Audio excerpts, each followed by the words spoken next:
Welcome to the Sam and Joe VA Show, where we teach women just like you how to create your very own in-demand virtual assistant business. We're your hosts, Sam and Joe, and get ready to have the control, flexibility, and freedom you've always dreamed of. Welcome to episode 7, VA Contractor or Freelancer, which is right for you?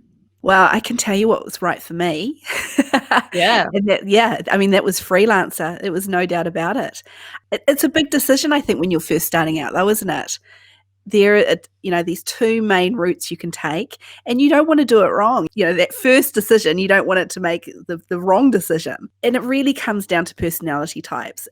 Why are you getting into this business? So I'd be writing down my why, figuring out why I want to be a VA, and then looking at the differences, the different skills needed in terms of freelance and contractor, and figuring out where I fit. So for me personally, there was no question of it. I didn't even consider the contractor route.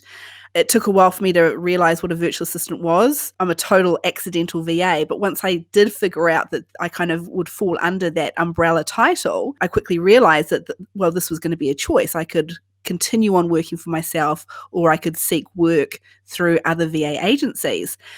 But once again, it came down to why I was doing it. And I wanted the control. I wanted complete control, not just any control. I wanted complete and utter control and flexibility to work with whoever I wanted.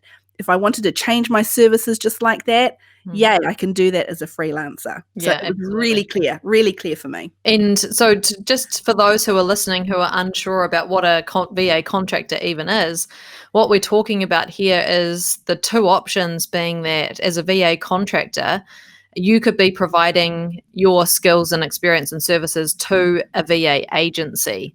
So you are providing services to their clients as a contractor through that agency. So they might have, 10, 15 contractors. You are one of them, and they assign you clients as they bring them on board.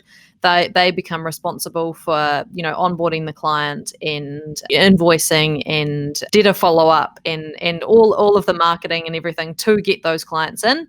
And then you're providing that sort of like a subcontractor would. If you think about it in other industries, they come in, act as part of the business, but they are separate in terms of being a contractor, not an employee. And that could be the option that suits you, especially if you don't like the thought of selling yourself. You might be fine in an interview situation, which would be, if you approached an agency and they were looking to hire a contractor and they would then interview you, and it would be an interview situation rather than as a freelancer, you would actually go out and find the clients yourself, which Sam and I say it's the hardest part of becoming a virtual assistant is finding those clients. You would find the client and you would onboard them and you would teach them how it's going to work, set everything up for them, get access, all of that stuff. That's all you as a freelancer, and especially in those sales situations, it's you selling your services and how it's going to work to them. Yeah, it's a real skill. And as you said, Joe, finding clients is the hardest bit about being a freelance virtual assistant.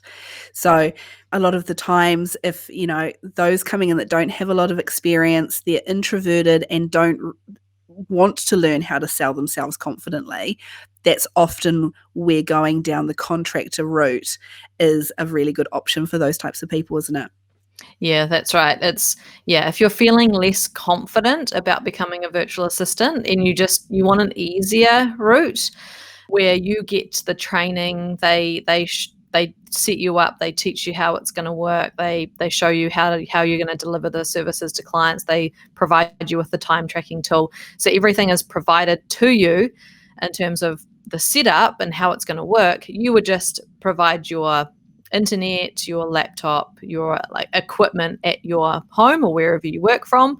The VA agency would provide everything else to you so that you can get started with them. Now, the thing about becoming a contractor is, of course, because somebody else, the agency that you work for, because they're the ones that are going out and doing all the sales side, they're covering all the overheads with all the tech tools and stuff that you're going to use. That means, of course, that you're going to be charging out at a lower hourly rate, doesn't it? Yeah, absolutely. So your rate would be much lower than those who are going down the freelance the route where they are setting up as the freelancer. So yeah, there are pros and cons of both. And yes, one of the cons of becoming a contractor is that your hourly rate will be less. However, that's really offset by you not having, as you say, any of those overheads, and you not having to go out and spend your time seeking work, bringing in sales, marketing, building your online presence. Like all of that is much reduced, and you don't have to do that as just a contractor to a VA agency. Yeah, a lot easier to get started, and you do have a lower hourly rate, but I think that is offset by the benefits. Absolutely. So probably even a safer route financially, because as a freelancer, if a client doesn't pay you, well, then that's on you. You're just then not going to get paid that month. If you're a contractor and you work for an agency owner, that's up to them to be dealing with all that hassle and drama, isn't it? And you know that whether or not the client has paid the person that you're working for, you are still going to get paid. That agency owner will still pay you. Yeah, absolutely. So definitely, yeah, a safer route. Not as much flexibility and control. However, you would still have the ability to say no to particular work or clients, or which agency you're going to work with. So yeah, there's definitely an element of control. It's just lessened as a contractor. For those virtual assistants that come on, they've got the experience, they're really happy to be working on their business, not just in their business. So they're happy to do the account side, or the finance. They're happy to do the social media. They're happy to go out and find leads and the networking that's involved. Then that's where the freelance route is really, really good for them. There are a few kind of things around, I guess, skills. You've got the sales side of things. Tech savvy. I think you really have to be quite tech savvy, don't you, when you're a freelancer, because once again, the buck stops at you. Yeah, and often when a new client comes on board, they're going to be looking to you to answer all of their tech questions. You sort of become their IT support for a period to get things set up. Like, okay, how do I give you access to my inbox and my calendar? How do I give you access to my Facebook page? How do I get set up with actually task management, and how are we going to work that? How are we going to communicate together? They'll be looking to you to answer all of those questions and provide that complete solution, rather than them having to know all the answers. So if that excites you, and you're willing to learn about all of those tech tools that can be used in this VA client relationship, and you love the tech, and you're willing to put in the work to keep up to date with the tech, then yeah, absolutely, freelancer option can be for you. And you get rewarded too. So there's bigger rewards being a freelance virtual assistant, and you can charge a higher hourly rate, especially if you specialize. You could be charging a lot more and have control over what quotes you're providing, and fixed fees and things like that, where you can make more margin. Yeah, you can absolutely do that and have that control and those opportunities as a freelancer. And I think you just touched on something really briefly there, Jo, which is really important. Stuff is changing all the time. When I say stuff, whether it's tech tools, whether it's social media algorithms, you've got Google algorithms, you've got to be keeping on top of all of these things. So being a freelancer means that you're going to be willing to upskill and be learning all the time. That's not something that you're going to have to make that a priority, aren't you? Yeah, absolutely. And a freelancer too also needs to be willing to work on their own. So as a contractor, you have a bit of a team around you in the agency, and you can get that support and help. If you have an issue with something, then they're right there to chat to. As a solo freelancer, it means that it's really up to you. And if you have issues, you're going to have to work out how to fix them, or what to do. And that's one of the reasons why we created the Savvy School, so that there is actually a place for lots of freelancers who are members of ours. They can jump in and ask those questions. So yeah, as a freelancer, it's definitely up to you, and a lot less support. And that will be that you need to figure out where you can get that support from from something like Savvy School or other Facebook groups, and really connecting with other virtual assistants. So there's work involved in that, and being a part of those groups and asking the questions. Yeah. And, are you a self-motivator? That would be something that I'd be asking you as well, because if you are working from home rather than a co-working space, because I know a few freelancers do work in co-working spaces, but often you're starting off and you're working from home in that first year because you just can't afford to be hiring out a co-working space. So are you going to have the discipline to stick to a routine whereby you're getting up at the same time, you're not getting distracted by the washing that needs doing or the dinner that you could be putting on?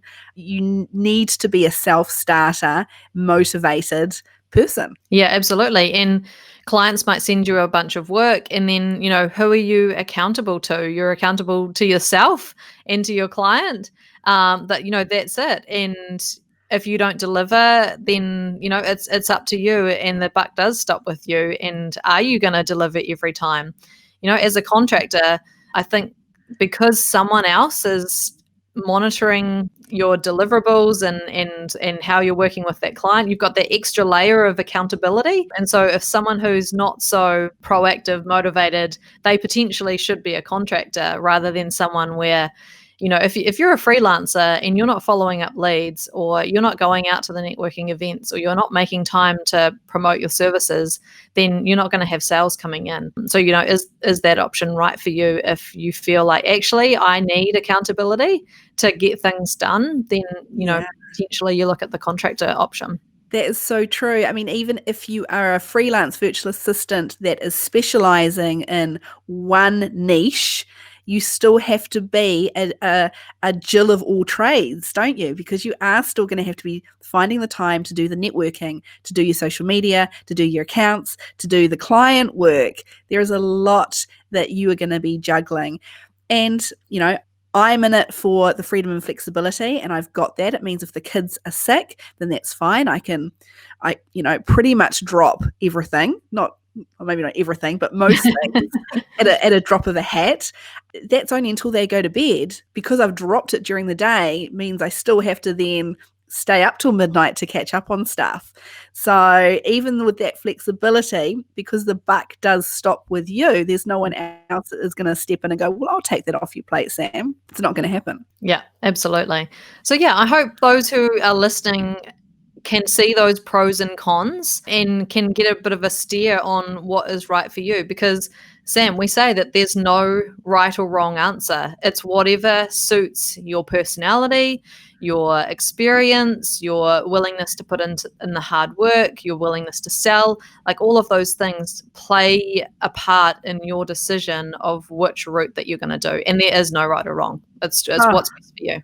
Absolutely. No right or wrong. And even your personal circumstances at the time. You may have started off as a freelancer and it's been wonderful. Something's now happened, and you have to then change direction and become a contractor. Once again, it's your business. You can do whatever it is you want to do. So to finish up, let's go through the pros and cons, and who should be a contractor and who should be a freelancer.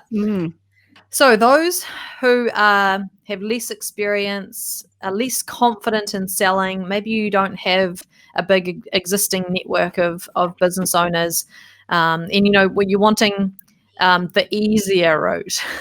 So yes. those are the people who should consider being a contractor. Sorry, Joe. What do you need a bowl for? For cookies. For cookies? Well, go upstairs.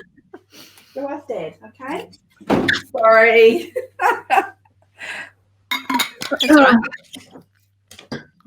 All right. So, Sam, what are the pros and cons? Pros and cons. So pros would be it's safer financially, it's easier, less stressful, and then you've got the support of a team around you. Yeah, absolutely. Pros definitely. Cons, less control, less flexibility, and a lower hourly rate. Yep, perfect. Now, for those who are thinking, actually, no, I'm keen to be a freelancer. So you would be more confident in your skills, your experience, your sales ability. You'll have a larger network, people that you can call on. Other people in business. And you're a motivated self-starter that really likes the diversity in working not just on their business but also in their business as well. And you like the wanting to do everything and anything and get your hands dirty and put in the hard work. Like if that's you, that freelancer option could really be suitable. Isn't it funny? We've just both totally lit up talking about the freelancer. Because that's us. Yeah. Exactly. Pros and cons of freelancers. Pros, higher paying, bigger rewards, and more control. Cons of being a freelancer, there's really only one. It encompasses everything, all those little cons that we've touched on in this episode. Basically, the buck stops at you. You are going to be doing everything. Going to be wearing a lot of hats, so you got to be prepared for that. And responsible for everything. Yeah. Everything that goes wrong, client complaints, like everything. It's all up to you. Mm-hmm. Thanks to everyone for listening to this episode of the Sam and Joe VA Show. If you'd like to find out more, head to the Savvy School website to check out the amazing Members Club and find more free resources. You can find us at savvyschool.co.nz.